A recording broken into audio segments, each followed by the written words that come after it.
I just blurted out that when you're young, you don't appreciate a good wife. A second later, I went from being a perpetually single guy to being reborn in the body of an abusive man. He was an 18th-rate guitarist who somehow managed to marry a famous pop queen. After getting married, they even had a lovely daughter, but the good times didn't last. Ever since his precious daughter was born, the original owner's band broke up. But he didn't reflect on his own abilities. Instead, he believed it was all because of these two jinxes bringing him bad luck. So he started drinking and gambling heavily. His temper also grew more and more violent, and often, after losing money or getting drunk, he would abuse the mother and daughter. Reading the memories up to this point, I looked at the empty wine bottle raised in my hand, then at the mother and daughter in the corner, who were terrified like startled birds. A sense of nausea and anger, like I'd never felt before, erupted in my chest. Clang, I let go. The beer bottle fell hard to the ground. This sudden noise made the mother and daughter in the corner startle and flinch. Song Xingyao, almost instinctively, pulled her daughter's head tightly into her embrace. Her body was tense to the extreme, waiting for the anticipated violence to strike again. I stood in place and took a deep breath, trying to calm the residual violent tendencies in this body and the dizziness from the alcohol. Just as I was about to apologize, my throat felt like it was stuffed with cotton, unable to make a sound. Seeing me about to step forward, Song Xingyao let out a terrified cry. Her body shrank backward until her back was pressed against the wall. Finally, she fearfully raised her head, and in those eyes that once sparkled like the stars, there was only pleading. Lin Jian, all the money is here. This is really all that's left. She tremblingly took out from her pocket a handful of small change. There was a 5 yuan bill, a few 1 yuan bills, and a few coins. She threw the money on the ground and pushed it forcefully towards me. Her voice was choked with sobs. Go buy your alcohol. Go have your fun. Please don't touch Nan. She has to go to school tomorrow. Song Xingyao's utterly wretched appearance was like a sharp knife, stabbing straight into my heart. Looking at the dozen or so yuan scattered on the floor, my eyes began to burn. After steadying myself, I pointed at Song Xingyao's still bleeding forehead and said with difficulty, "Your wound needs to be treated." As soon as I finished speaking, Song Xingyao was instantly stunned. She looked as if she had heard something unbelievable, but the fear in her eyes didn't lessen at all. Instead, a hint of incredulous shock was added. In this house, his concern usually meant a bigger scheme, or the final calm before the storm. I can handle it myself. I don't need your concern. Song Xingyao hugged Nan tighter and stared at me even more warily. I smiled bitterly to myself. Trust is something. That's like a piece of paper. Once it's crumpled, it's very hard to smooth out again.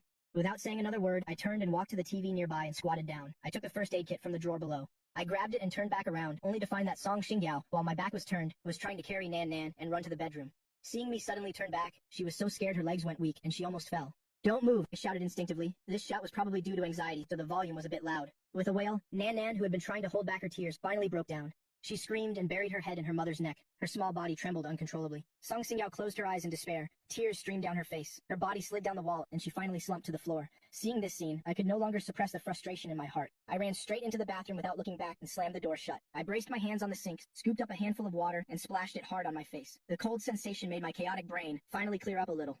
I've transmigrated. There's no going back. Since I've taken over this body, I have to bear its karma. Even if it's a hellish start, I have to crawl my way out, step by step. In my past life, I gambled everything for music and died all alone. But in this life, God gave me a wife and a daughter. Although the relationship is rotten to the core, as long as I'm alive, there's still hope. I raised my head and looked at the drenched face in the mirror. The once cloudy eyes were now gradually losing their look of despair. In its place was a look of unprecedented determination and depth. I whispered an oath to the mirror. From today onward, the Lin Jian of the past is completely dead. After drying my face, I pushed open the door and stepped back into the living room. Song Xingyao hadn't returned to her room. She probably didn't dare to move, still huddled in the same position in the corner. Nan seemed to have cried herself tired, sobbing softly in her mother's arms. Seeing me come out, Song Xingyao's body stiffened, and her gaze became wary again.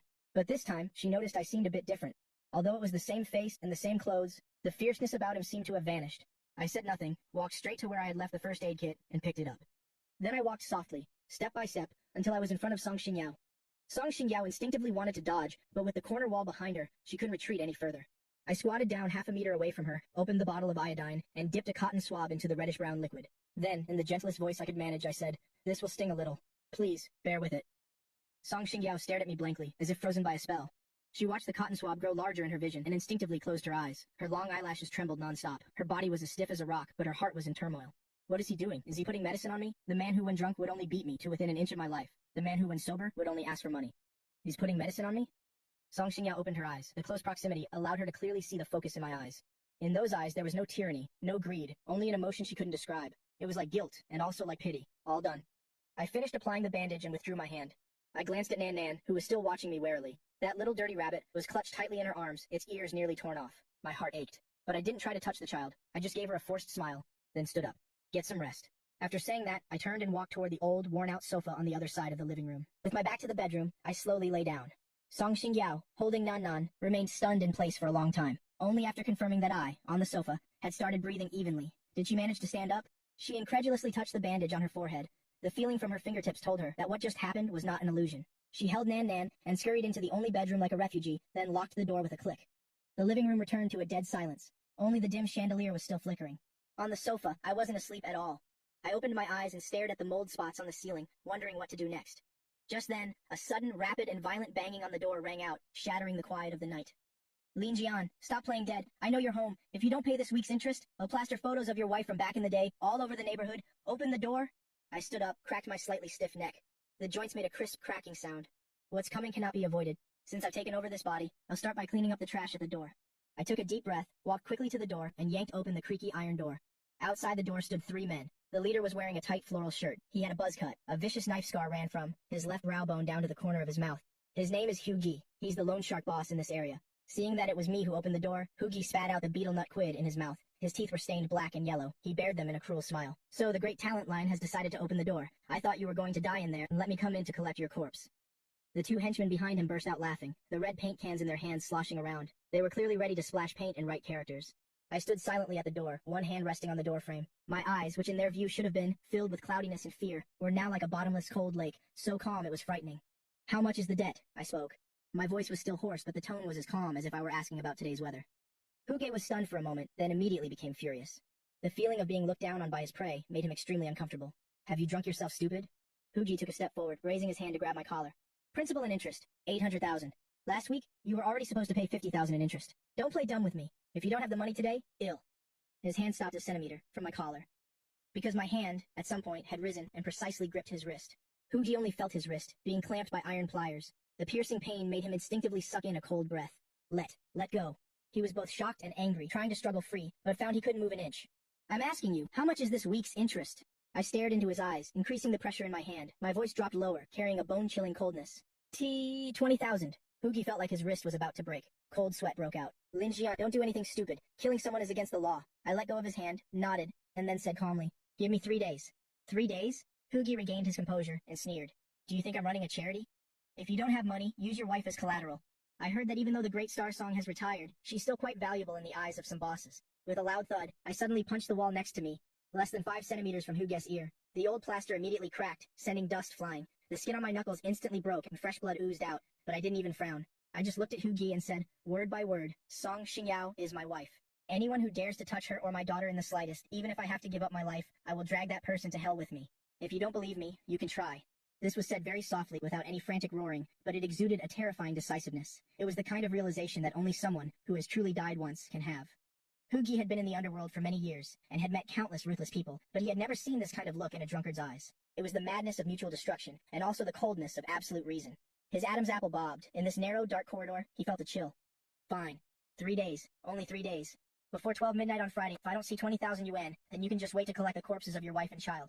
After saying that, he glared at me fiercely, then led his 2 henchmen downstairs, cursing as he went. Until the chaotic footsteps completely disappeared at the end of the hallway, did my tense shoulders relax slightly. An intense pain shot through my right hand. I had used all my strength in that last punch, and my knuckles were a mess, but I was in no mood to feel the pain. I closed the door, leaned against the cold door panel, and panted. Cold sweat instantly soaked my back. That was a complete gamble. But luckily, I won the bet. I didn't treat the wound right away. Instead, I turned to look inside the house. The bedroom door was still shut tight. A faint sliver of light peeked through the crack. I walked to the bedroom door. I raised my hand to knock, but it hovered in midair for a long time. In the end, I lowered it, because I knew that going in now would only increase their fear. The night passed uneventfully. When I woke up, it was 6 a.m. the next morning. I got up, tried not to make any noise, and went into the kitchen. The refrigerator was empty, save for 2 eggs and half a bunch of wilted greens. The rice jar only had a thin layer at the bottom. But this didn't faze me. 20 minutes later, the aroma of rice began to fill the small room. I chopped the greens, beat the eggs, and sprinkled a little salt. Just as I was holding the spoon to taste for saltiness, the sound of a door opening very softly came from behind me. I turned my head. Song Xingyao was standing at the bedroom door, holding Nan Nan's hand. She clearly hadn't slept all night. The exhaustion in her eyes was unconcealable. Nan Nan hid behind her, only revealing her large, fearful eyes. When she saw me standing in front of the stove with a spoon, Song Xingyao's pupils contracted. In her memory, he had only entered the kitchen once. Half a year ago, he complained the food wasn't good, stormed into the kitchen, and flipped the table. He even took a knife and hacked the cutting board to pieces. That fear was etched deep into her bones. Song Xingyao instinctively hid Nan Nan behind her back. Her trembling voice spoke up. I'm not hungry. Don't trouble yourself. I looked at them, my heart aching. Then I put down the spoon and brought 2 bowls of prepared porridge to the small, chipped dining table. Eat. I have to go out for a bit. I tried to make my tone cold, because I knew that gentleness right now would be a burden to them. As I walked out the door, Song Xingyao looked at the bowl of egg and vegetable porridge steaming on the table, then at the closed door. Her expression was incredibly complex. This was the first time she had smelled the aroma of food in this house, rather than the overwhelming stench of alcohol. The city had been bustling since 7 a.m. I walked on an unfamiliar street. The sun was glaring, but it couldn't penetrate the fog in my heart. I only had 12.5 yuan in my pocket. This was my entire startup capital. I wandered around until 4 p.m. and I was left with only 5 jiao. I had spent 2 yuan on the bus and 10 yuan on the cheapest boxed meal, which was dinner to bring home for Nan Nan and Song Xingyao. I myself only drank tap water. A sense of failure washed over me like a tide. Is there really no other way? I looked at my pathetic reflection in the glass and clenched my fists. No, there's still a way. My gaze fell on the central square not far away. It was bustling with people. Next to the fountain, a few street singers were adjusting their equipment. If no one will give me a chance, then I'll create my own stage. It's just that it's too late for today. I have to go home first. Although Hugi agreed to 3 days, I'm not at ease leaving the mother and daughter at home. When I got home, it was already completely dark. Just as I reached the door, I heard sobbing coming from inside. It was Nan Nan's voice. My heart tightened. I hurriedly took out my key and opened the door. The lights weren't on inside. In the moonlight from the window, I saw Song Xingyao sitting on the sofa, holding Nan Nan. She was gently patting the little girl's back while secretly wiping away her own tears. Nan Nan's small face was flushed with fever, her forehead covered in sweat. She clearly had a fever. She was even talking in her sleep. Don't hit. Smack. Sobs. What's wrong? I threw down the boxed meal I just bought and ran over. Song Xingyao was startled by the sudden shadow rushing in. She quickly hugged the child tightly. Don't come near. Don't touch her. She has a fever. I ignored her resistance and raised my hand to touch Nan Nan's forehead. Get away! Song Xingyao exploded. A whole day of worry and fear combined with her daughter's sudden high fever had completely shattered her defenses. She violently slapped my hand away and screamed, It's all your fault. If you hadn't scared her yesterday, if you hadn't sold the air conditioner, how could Nan Nan have gotten sick? Lin Jian, you are a demon. Why don't you just go and die? Her scream sounded particularly mournful in the quiet night. My hand froze in midair. On the back of my hand, Song Xingyao had scratched several bloody lines. It stung, but my heart hurt more. That's right. The original owner had sold the air conditioner, sold the humidifier, sold everything that could have made life a little more comfortable. In this hot and humid summer, how could the frail and sickly Nan Nan not get sick? Is there any fever medicine in the house? I withdrew my hand. A low voice asked. It's all gone. There's nothing left. Song Xingyao cried until her whole body went limp. There's no money for medicine. I went to the clinic to ask the doctor to let us pay later. I was kicked out. At that moment, Nan Nan's crying suddenly became more urgent. Her small body began to convulse violently. It was a sign of a febrile seizure. Nan Nan, Nan Nan, don't scare mommy. Song Xingyao was in a panic. She could only shake her child vigorously. Don't shake her. He grabbed Song Xingyao's hand tightly and quickly laid Nan Nan flat on the sofa. Then he rushed into the bathroom to get a basin of cold water. He soaked a towel and placed it on the girl's forehead. Physical cooling, this was the only thing he could do right now. A few minutes later, Nan Nan stopped convulsing, but her crying didn't stop. It was the dual torment of extreme physical discomfort and immense psychological fear. Scared. Monster. I'm scared. Song Xingyao knelt beside the sofa, sobbing as she held her daughter's hand. This dark, dilapidated room, filled with memories of violence, was a monster's den to a child. I have to calm her down, soothe her emotions, otherwise it'll be hard to bring the fever down. He looked at his suffering daughter and suddenly remembered something. Emotions. In his past life, he was called a genius producer because he had the ability to perceive the emotions, hidden in music far beyond that of an ordinary person. Music is not just melody, but also the resonance of the soul. In this parallel world, this ability seemed to have been amplified. As he stared intently at Nan Nan, gray-black thread-like objects appeared in his vision. It was fear and pain made tangible, coiling around her frail little body. He turned around, his gaze falling on a pile of trash in the corner of the room. It was things the original owner had smashed while drunk. Among them was a ukulele with only half of its strings left. It was on Nan Nan's 3rd birthday. That song Xingyao had given it to her. Later, the original owner stomped on it and broke its neck. He walked over, picked up the broken ukulele, and sat down in a corner of the sofa. Song Xingyao warily watched the piece of trash in his hands, not knowing what he was planning to do. He said nothing and closed his eyes. His fingers gently plucked the loose string. The moment the note sounded, a miracle happened. In his vision, along with the vibration of his fingertips, a pale golden ripple spread out from the sound hole. Golden specks of light like fireflies floated in the gloomy air. He didn't sing complex lyrics, just softly hummed a melody.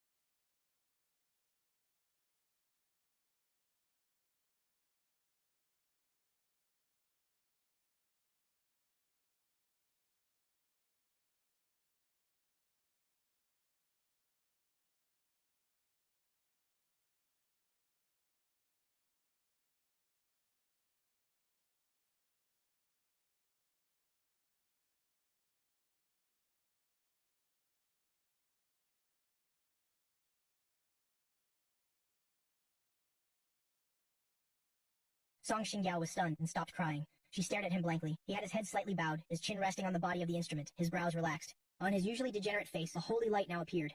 The moonlight shining through the window fell upon him, making him look like an angel descended to earth, and not that violent husband. Is this Lin Jian? The Lin Jian who only knew how to scream and smash things?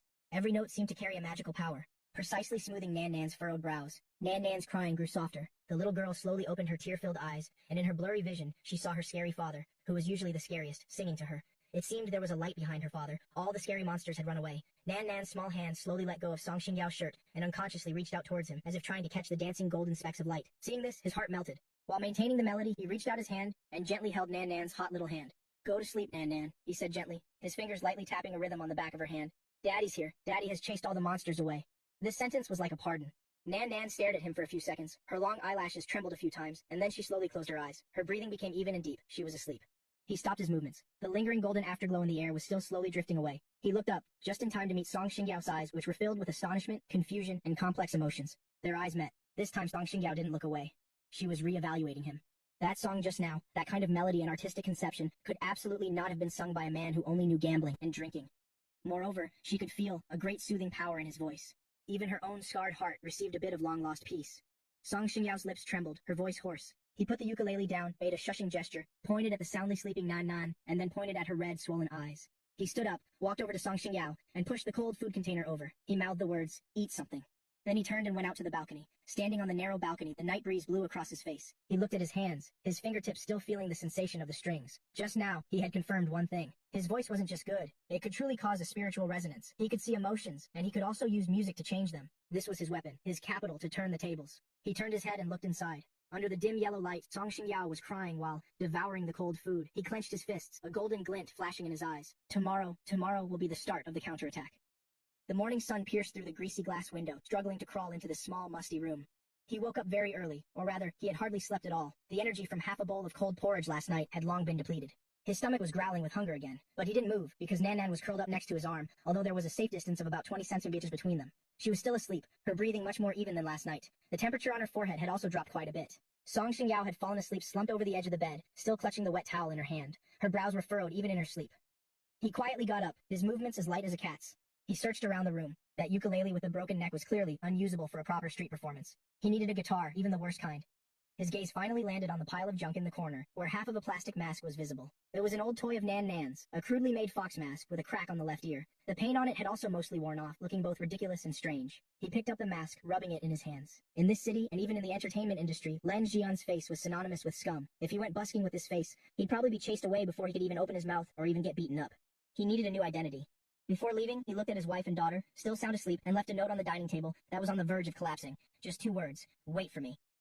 10 a.m., the busiest pedestrian street in Tanhai City, the Ginza Commercial District. This place and his slum were 2 completely different worlds. A giant LED screen was playing music videos of famous idols. Fashionably dressed young men and women holding expensive cups of coffee bustled about. The air was filled with the smell of perfume and money. He seemed out of place in this world. His old, faded clothes attracted quite a few disgusted glances, but he paid it no mind. As a top producer in his past life, he had seen far more luxurious scenes than this, and also witnessed far filthier insider stories. His eyes searched the street. The prime spots on the pedestrian street had long been occupied by a few regular internet singers. They had professional sound equipment, all sorts of lighting, and even assistants dedicated to live streaming and collecting money. He had no equipment, no instrument, and not even enough money to buy a bottle of water. He had to find a partner. Finally, in a rather deserted corner of the pedestrian street, he found his target. It was a young man who looked to be around 20 years old, wearing black-rimmed glasses, with a decent-looking acoustic guitar slung over his shoulder. In front of him was an open guitar case, which was empty, except for 2 or 3 coins. The young man was singing with great effort, a popular song at the moment. His voice wasn't actually bad, clear and clean, but his technique was amateurish, and he was too nervous. His eyes were evasive, not daring to look directly at the passers-by. This kind of performance had no soul. Passers-by hurried past, not even bothering to turn their heads. A song ended, the young man dejectedly lowered his head and took a towel to wipe his sweat, preparing to pack up and leave. Not a bad guitar, a Martin D28. His hoarse voice sounded in front of the young man. The young man was stunned and looked up to see a middle-aged man in shabby clothes staring at his guitar. Yes, it's a high-quality replica. The young man clutched his guitar a little awkwardly, afraid he'd encountered a robber or a gangster collecting protection money. He chuckled, took the fox mask from his pocket, and put it on. This action made the young man even more frightened, and he involuntarily took a step back. Don't be afraid. I just want to ask you, do you want to make some money? His voice came through the mask, sounding a bit muffled, but it carried a strange certainty. Huh? What do you mean? Your singing technique has potential, but your song choice is wrong, and the emotion isn't there. He pointed at the empty guitar case. Lend me the guitar for 10 minutes. We'll split the earnings 50-50. If I don't make any money, he'll turn around and leave immediately. The young man hesitated. He sized up this strange man, who, despite being shabbily dressed, had a straight back after putting on the mask, and a tone that allowed no doubt, which made him nod as if possessed.